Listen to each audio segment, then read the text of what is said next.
هەڵبژاردننی ئەندامانی کۆنگرە دوم ڕۆژی کۆنگرەیەکێتی بە کۆتا هاتوو جیاواز لە ڕۆژی یەکەم کارەکانی ئەمڕۆی تەنها 5 کاتژمێری خایاند. لا دوم ڕۆژی کۆنگرەدا ئەندامانی ئەنجومەنی باڵای سیاسیەکێتی پەسەند کرا کە لە ئەندامانی پێشووی مەکتەبی سیاسی پێک هاتوون، ئەوانیش بریتین لە مەلا بەختیار، هێرۆ ئیبراهیم ئەحمەد، حاکم قادر حەمەجان، عمەر فەتاح، عەدنان موفتی، دلێر سەیمەجید، جعفەر شێخ مستەفا و ئەرسەلان بایز. جێیاماژەی ئەم ئەنجومەنە لە ڕۆژ یەکەمی کۆنگرەدا و بە دەنگدان یاشکرا. کۆسرەت ڕەسوڵ بە سەرۆکی هەڵبژێردرا. چاوەڕوانیش دەکرێت مەلا بەختیار بە جێگری سەرۆکی ئەنجومەنی سیاسی دیاری بکرێت. هەر لە ڕۆژی دووەمی کۆنگرا پەیڕەوی نێوخۆ یەکێتی پەسەند کرا. یاسین ڕەسوڵ وتەبێژی کۆنگرەی چوارەمی یەکێتی لە پەیوەندێکی تەلەفۆنیدا بە پەیامی ڕاگەیاند.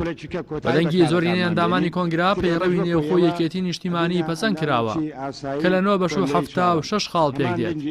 ناوبراو پەسەندکردنی پەیڕەوی نێوخۆی حیزبەکەی بە هەنگاوێکی گرنگ ناوبرد بۆ پێی بارودۆخ و دوایین گۆڕانکاریەکان و پێشکەوتنەکان تێیدا ڕەچاو کراوە. گەرچی دەبوو با دوو لە سەرسی دەنگی ئەندامانی کۆنگرا پەیڕەوەکە پەسەند بکرێت، بەڵام بە زۆرینەی دەنگی ئەندامانی کۆنگرا پەیڕەوی نێوخۆ یەکێتی پەسەند کراوە. بڕگەکانی پەیڕەوەکە نەخوێندراوەتەوە و هەموو پەیڕەوەکە بە یەکەوە دەنگی لەسەر دراوە. هاوکات ئەنجومەنی سەرکردایەتی گشتیش دەتوانن گۆڕانکاری لە پەیڕەوەکەدا بکەن. وتەبێژی کۆنگرەی چوارەمی یەکێتی وتیشی دەنگدان بۆ هەڵبژاردننی ئەندامانی ئەنجومەنی سەرکردایەتی گشتی بۆ سەعات 9 سەر لە بەیانی ڕۆژی سێمی کۆنگرا دواخراوە. ئەو هۆکاری دواخستنی هەڵبژاردنەکەی بۆ ئەوە گێڕایەوە تا ئامادەکاری باشتر بۆ بەڕێوەچوونی پرۆسەکە بکەن. هەروەها هەر ئەمڕۆ مەرجەکانی کاندیدی ئەنجومەنی گشتی پەسەند کرا کەوا بڕیارە سبێنێ 118 ئەندام هەڵبژێردرێن. بۆ پێی ڕۆژ یەکەمی کۆنگرا هەرێکە لە بەرهەم ساڵح و ڕێواز فایق و قوبا تاڵەبانی با دەنگدان یاشکرا بۆ ئەنجومەنە 121 کەسێکە هەڵبژێردران. بەپێی زانیاریەکانی پەیام سات بە سا لەگەڵ نزیکبوونەوەی وادەی هەڵبژاردنەکە ژمارەی کاندیدەکانی سەرکردایەتی گشتی لە کەمبوونەوەدایە و لە ئێستادا گەشتوتە 450 کەس کە لە سەرتادا نزیکەی 500 کەس خۆیان بۆ ئەنجومەنەکە کاندید کردبوو. پێدەچێت لەگەڵ وردبینیکردن بۆ کاندیدەکان ژمارەیان کەمتر بکات.